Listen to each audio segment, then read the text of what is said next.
সেই বসন্ত হলো দেশের মানুষের ভোটের অধিকার প্রতিষ্ঠা করার বসন্ত। আপনারা জানেন এই আওয়ামী লীগ সরকার ছিল শেখ হাসিনার নেতৃত্বে। এই শেখ হাসিনা একটি খুনি এবং দুর্নীতিবাজ সরকার। পৃথিবীর ইতিহাসে গণতন্ত্র প্রতিষ্ঠার জন্য একটি ছাত্র আন্দোলনে যে হাজার হাজার ছাত্র জনতাকে হত্যা করেছে, এটা পৃথিবীর ইতিহাসে বিরল। আজকে শেখ হাসিনার হাতে রক্তের দাগ, শেখ হাসিনা এই রক্তের দাগ দিয়ে বিচার হবে তার ভয়ে বাংলাদেশ ছেড়ে পালিয়েছে।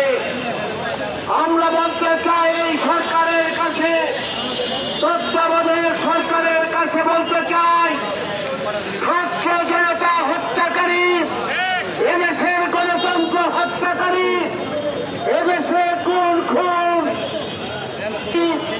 এবং এদেশে দুর্নীতির মাধ্যমে বাংলাদেশকে পৃথিবীর বুকে আবার সেই জলাবিহীন ঝুড়িতে পরিণত করার সেই আওয়ামী লীগের প্রধানমন্ত্রী সহ সকল মন্ত্রী পরিষদের নেতা, এমপি এবং সকল হত্যাকারী সন্ত্রাসীদেরকে ধরে এনে তাদেরকে বিচারের আওতায় আনতে হবে।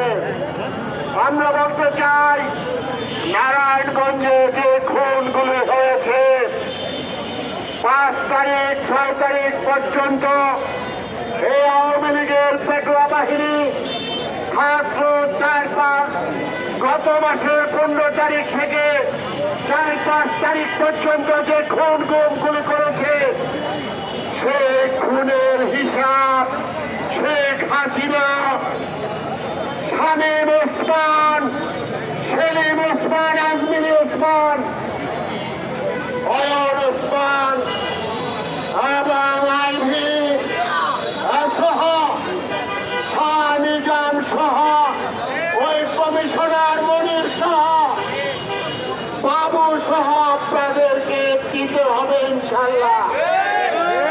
আপনারা মনে করেছেন আপনারা বেঁচে গেছেন, হত্যা করে আপনাদের বিরুদ্ধে এখন পর্যন্ত মামলা হয় নাই।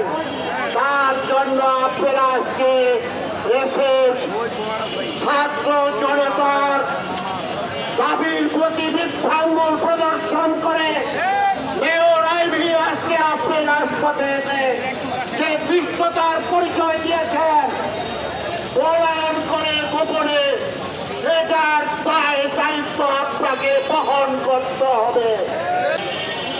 আপনারা পিলখানায় শত শত সেনাবাহিনীর সদস্যদেরকে হত্যা করেছেন, আপনারা গণহত্যা করেছেন, সারা বাংলাদেশে খুন করেছেন, নারায়ণগঞ্জে আপনারা দেখেছেন।